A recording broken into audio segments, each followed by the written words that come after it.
Salam sejahtera bagi kita semua. Kali ini kita akan melanjutkan pembahasan kita yang kemarin chapter 2, Introduction to Transaction Processing. Nah, pada pembahasan kali ini akan kita bahas mengenai flowchart. Jadi di flowchart itu merupakan bagian dari teknik-teknik dokumentasi. Jadi teknik dokumentasi yang secara umum digunakan itu ada 5: Entity Relationship Diagram, Data Flow Diagram, Dokumen Flowchart, Sistem Flowchart, dan juga Program Flowchart. Nah, dari kelima teknik yang sering digunakan ini, 3 diantara itu merupakan flowchart, teknik flowchart. Nah, yang akan kita bahas itu adalah di sistem flowchartnya atau di bagian flowchartnya. Nah, kita mulai saja. Ini entity relationship diagram, bisa kalian baca sendiri. Kemudian data flow diagram atau DFD juga bisa kalian baca sendiri. Nah, saya akan masuk ke sistem flowchartnya.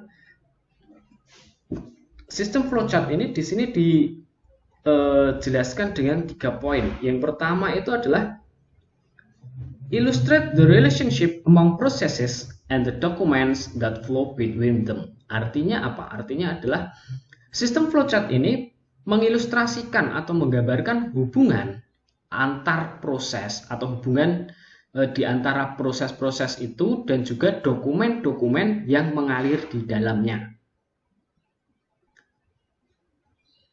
Jadi sistem flowchart ini menggambarkan sebuah proses, kemudian hubungan antar bagian, lalu dokumen-dokumen apa saja sih yang mengalir atau yang ada di dalam proses tersebut. Kemudian dokumen ini alirannya kemana, arusnya kemana, ke bagian apa. Nah, itu sistem flowchart. Nah, sistem flowchart ini, penjelasan yang kedua, sistem flowchart ini mengandung lebih banyak detail daripada data flow diagram. Jadi artinya sistem flowchart ini lebih detail, lebih rinci, menjelaskan baik itu prosesnya, baik itu aliran dari dokumennya atau aliran datanya. Ini dijelaskan semuanya di dalam sistem flowchart. Lalu di dalam sistem flowchart juga, penjelasan yang ketiga, secara jelas dipisahkan antar fungsi di dalam sistem itu. Jadi masing-masing fungsi itu dia berdiri sendiri atau bisa dibilang dipisah-pisahkan, ada pemisahnya. Untuk lebih jelasnya nanti akan saya jelaskan. Kemudian kita masuk ke, karena sistem flowchart itu merupakan ilustrasi atau penggambaran suatu kejadian atau suatu proses, suatu prosedur, maka dibutuhkan simbol atau gambar yang bisa mewakili kejadian atau prosedur tersebut. Nah, simbol-simbolnya di sini disebutkan ada beberapa simbol. Ini tidak semuanya ya. Jadi selain ini masih banyak simbol-simbol lain yang bisa digunakan untuk membuat flowchart. Ini hanya simbol-simbol saja. Nanti bisa dibaca sendiri. Ini ada simbol terminal, simbol dokumen, simbol operasi manual, kemudian simbol penyimpanan atau storage, simbol accounting record, simbol calculated, kemudian on-page connector, kemudian off-page connector. On-page connector ini konektor atau simbol yang mengoneksikan satu hal dengan yang lain tetapi masih dalam halaman yang sama. Jadi ini koneksi atau konektor pada halaman yang sama. Kemudian yang ini merupakan konektor pada beda halaman. Jadi nanti ada kemungkinan juga saat kita membuat flowchart itu kita butuh lebih dari satu lembar. Nah, di antara lembar-lembar itu ada kemungkinan kita nanti butuh konektor. Misalkan kegiatan dari lembar pertama itu langsung masuk ke kegiatan dalam lembar keempat. Maka karena itu beda konektor, beda lembar, beda halaman, maka dibutuhkan konektor. Nah, konektornya lambangnya seperti ini. Kalau bulat itu yang dalam halaman yang sama, kemudian kalau yang bentuknya kayak gini itu konektor untuk beda halaman. Nah, ini aliran-aliran dokumen atau aliran prosesnya. Kemudian contohnya seperti apa? Nah, contohnya seperti ini. Tadi disebutkan bahwa poin ketiga di dalam flowchart itu setiap departemen atau setiap bagian atau setiap fungsi itu dipisahkan. Separated. Nah, inilah yang dimaksud dipisahkan. Jadi antara sales department dengan credit department itu dipisahkan. Antara credit department dengan bagian gudang atau warehouse itu juga dipisahkan. Jadi nanti fungsinya kemudian prosesnya yang terjadi di masing-masing departemen itu dipisahkan secara jelas. Sehingga kita nanti tahu, oh ini tanggung jawabnya departemen mana atau tanggung jawabnya fungsinya siapa ini. Itu bisa dilihat dari sini. Jadi dibeda-bedakan. Oke, ini saya akan coba untuk sedikit membaca. Kemampuan untuk membaca sebuah flowchart, membuat flowchart, membaca flowchart itu sangat penting. Apalagi bagi kita seorang akuntan. Tujuannya untuk apa? Salah satu tujuannya ya untuk testing, untuk prosedur audit. Nah, ini sangat penting. Misalkan ini, tadi kan masing-masing departemen atau masing-masing bagian itu dipisahkan. Nah, ini fungsinya dipisah-pisahkan. Sales departemen, credit departemen, warehouse, dan shipping. Sehingga kita tahu kejadian ini ada di departemen mana, siapa yang bertanggung jawab. Itu kita bisa tahu dari gambar sistem flowchart yang ada di perusahaan tersebut. Nah, kejadian ini dimulai dari departemen penjualan atau sales department. Dimulai dari customer yang membuat customer order atau order penjualan. Kemudian sales department menyiapkan sales ordernya. Sales order sendiri dibuat rangkap 4, rangkap 1, rangkap 2, rangkap 3, rangkap 4. Jadi dibuat rangkap 4. Kemudian rangkap 2, 3, 4 dan juga customer order itu masuk ke segitiga lambangnya N.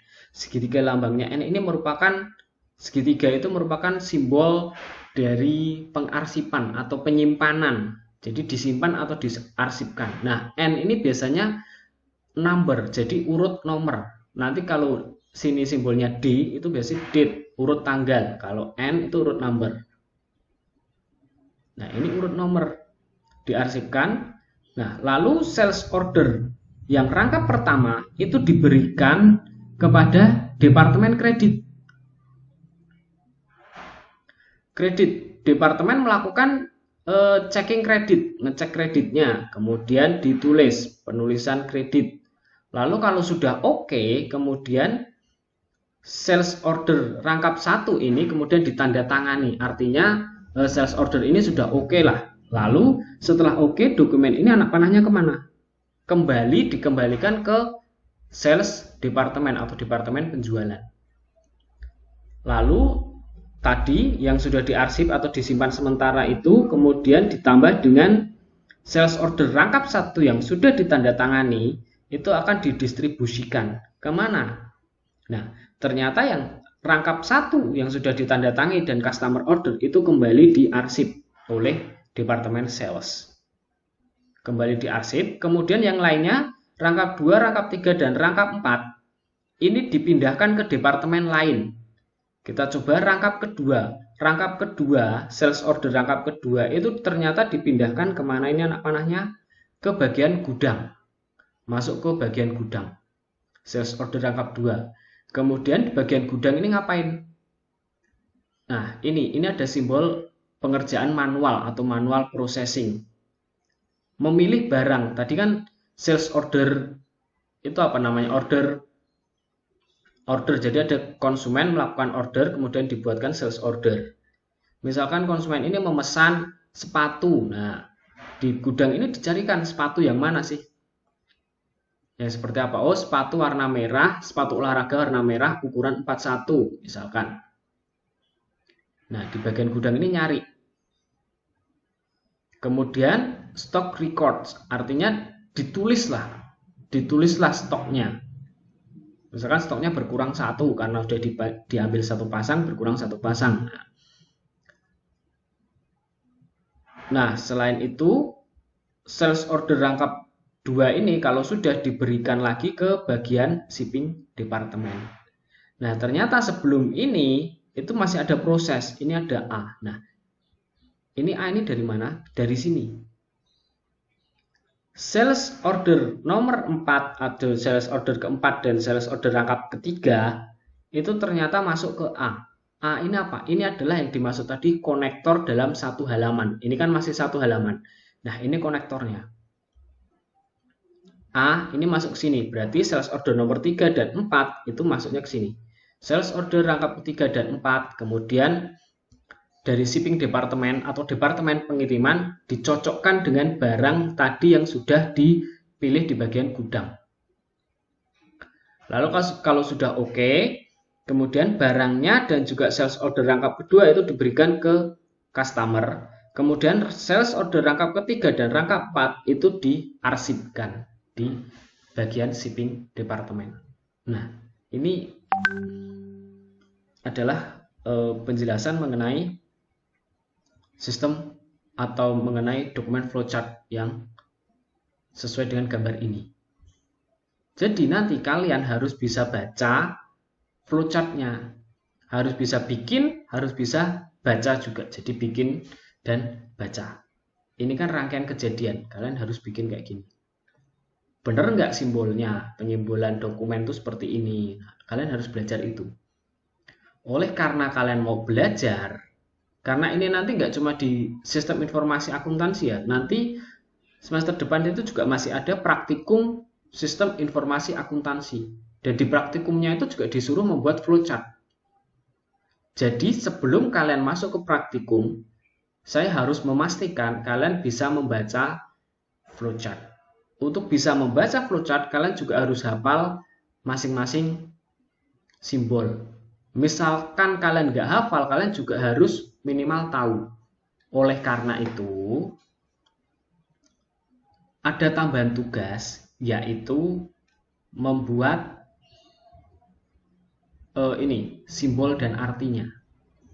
Jadi nanti kalian tulis dalam Microsoft Word, simbolnya kayak gini, itu artinya apa? Simbolnya ini artinya apa? Simbolnya ini artinya apa? Simbolnya ini artinya apa? Sebanyak mungkin simbol. Jadi simbol kan nggak cuma ini.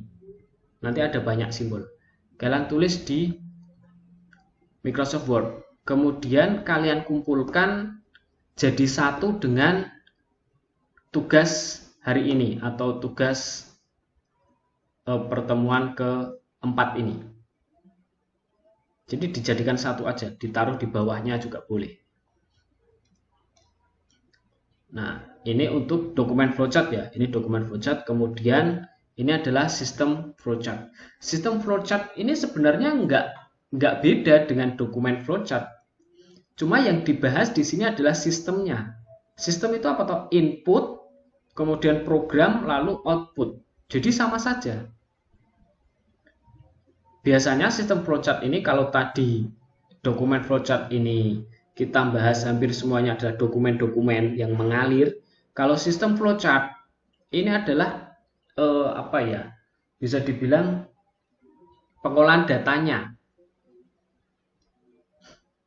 Nah, ini oleh karena itu simbolnya ada penambahan, misalkan ini magnetic tape, kemudian direct access storage atau storage device atau database-nya. Nah, ini kita sudah ngomong mengenai penyimpanan secara digital. Ya, ini sama saja, saling masing-masing departemen dibagi-bagi. Kalau yang tadi lebih banyak dokumennya, kalau ini juga dokumennya masih ada, masih banyak juga, tetapi di sini ada proses yang namanya computer operation, jadi pengoperasian secara computerized. Nah, inilah yang biasa digunakan di sistem-sistem yang ada saat ini. Kalau zaman dulu karena sistem komputer itu belum begitu banyak yang menggunakan, maka dulu kita hanya belajar mengenai hal yang semacam ini, dokumen flowchart saja.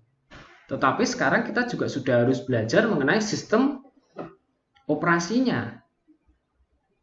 Nah, sistem operasinya itu seperti ini.